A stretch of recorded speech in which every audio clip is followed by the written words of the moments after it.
Pagbasa mula sa mga gawa ng mga apostol. Nagsasalita pa sina Pedro at Juan sa mga taong bayan nang dumating ang mga paring Hudyo, ang kapitan ng mga bantay sa templo at ang mga Saduseyo. Galit na galit sila sa dalawang apostol dahil ipinapangaral nila sa mga tao na si Jesus ay muling nabuhay at iyon ang katibayan na muling mabubuhay ang mga patay.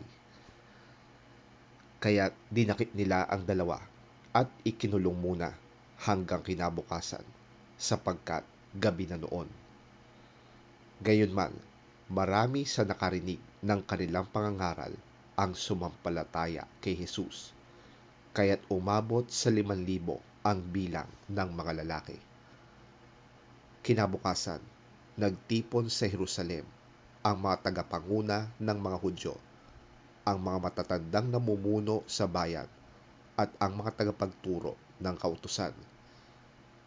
Kasama nila si Anas, ang pinakapunong pari, si Caiaphas, si Juan, si Alejandro, at ang iba pang mga kamag-anak ng pinakapunong pari.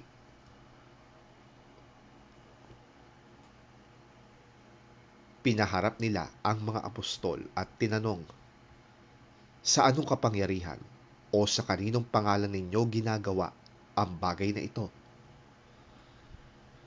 Sumagot si Pedro na puspos ng Espiritu Santo, "Mga tagapanguna at pinuno ng bayan, kung sinisiyasat ninyo kami ngayon tungkol sa kabutihang ginawa namin sa lumpong ito at kung paano siya gumaling, nais kong malaman ninyong lahat at ng buong Israel na ang taong ito ay nakatayo sa inyong harapan at lubusang gumaling dahil sa kapangyarihan ng pangalan ni Hesukristo na taga Nazaret na inyong ipinako sa krus, ngunit muling binuhay ng Diyos.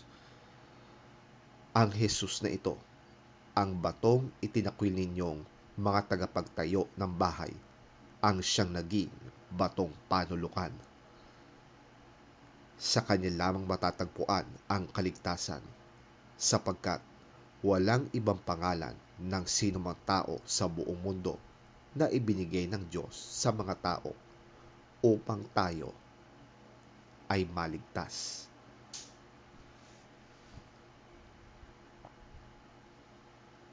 Ang salita ng Diyos. Salamat sa Diyos.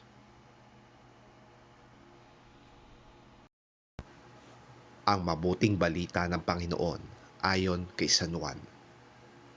Papuri sa iyo, Panginoon. Pagkatapos nito, muling nagpakita si Jesus sa mga alagad sa tabi ng lawa ng Tiberias. Ganito ang nangyari. Magkakasama sina Simon Pedro, Tomas na tinatawag na Kambal, Nathaniel na taga-Kana sa Galilea, ang mga anak ni Zebedeo at 2 pang alagad. Sinabi sa kanila ni Simon Pedro, "Mangingisda ako." "Sasama kami," sabi nila. Umalis nga sila at sumakay sa isang bangka. Magdamag silang ng isda, subalit wala silang nahuli. Nang mag-uumaga na, tumayo si Jesus sa pampang, ngunit siya'y hindi nila nakilala. Sinabi niya, "Mga anak, mayroon ba kayong huli?" "Wala po," sagot nila. "Ihulog ninyo ang lambat sa gawing kanan ng bangka at makakahuli kayo," sabi ni Jesus. Inihulog nga nila ang lambat at nang hilahin nila ito ay hindi na nila makaya sa dami ng huli.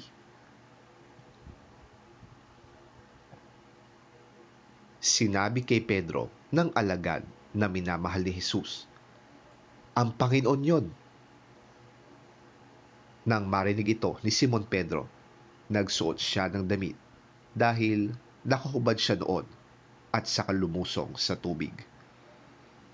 Dumaong sa pampang ang kasama niyang mga alagad, sakay ng bangka na hila-hila ang lambat na puno ng isda. Hindi sila gaanong malayo sa pampang, mga 70 metro lamang. Pagkaahon nila sa pampang, nakakita sila roon ng isdang iniihaw sa baga at ilang tinapay. Magdala kayo rito ng ilang isdang nahuli ninyo, sabi ni Jesus. Kaya't sumampa sa bangka si Simon Pedro at hinila sa pampang ang lambat na puno ng malalaking isda. 153 ang lahat ng nahuli nila. Hindi nasira ang lambat kahit ganoon karami ang mga isda. Hali kayo at mag-almusal tayo, sabi ni Jesus. Isa man sa mga alagad ay hindi nangahas magtanong sa kanya kung sino siya, sapagkat alam nila na siya ang Panginoon. Lumapit si Jesus, kinuha ang tinapay at ibinigay sa kanila. Ganoon din ang kanyang ginawa sa isda. Ito ang ikatlong pagpapakita ni Jesus sa mga alagad pagkatapos ng kanyang muling pagkabuhay.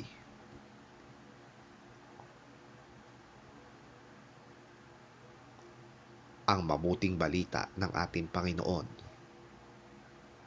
Pinupuri ka namin, Panginoong Hesukristo. After this, Jesus appeared once more to his disciples at Lake Tiberias. This is how it happened. Simon Peter, Thomas, called the twin, Nathanael, the one from Cana in Galilee, the sons of Zebedee, and 2 other disciples of Jesus were all together. Simon Peter said to the others, "I'm going fishing." "We will come with you," they told him.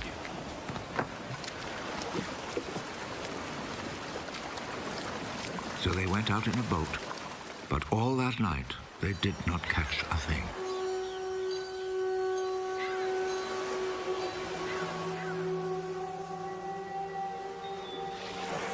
As the sun was rising, Jesus stood at the water's edge.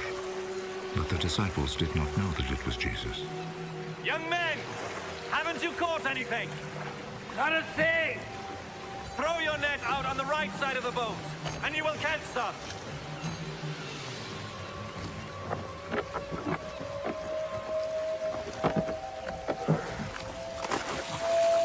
So they threw the net out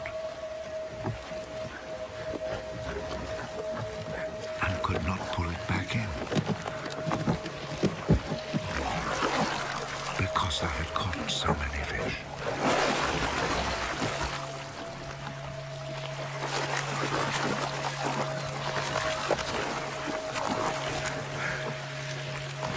The disciple whom Jesus loved said to Peter, It is the Lord.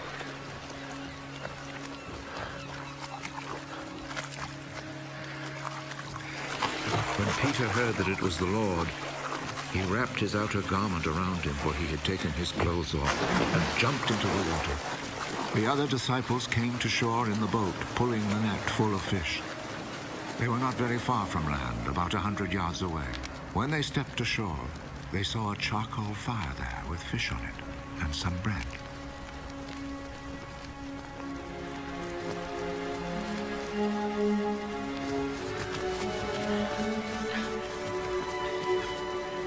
Bring some of the fish you've just caught.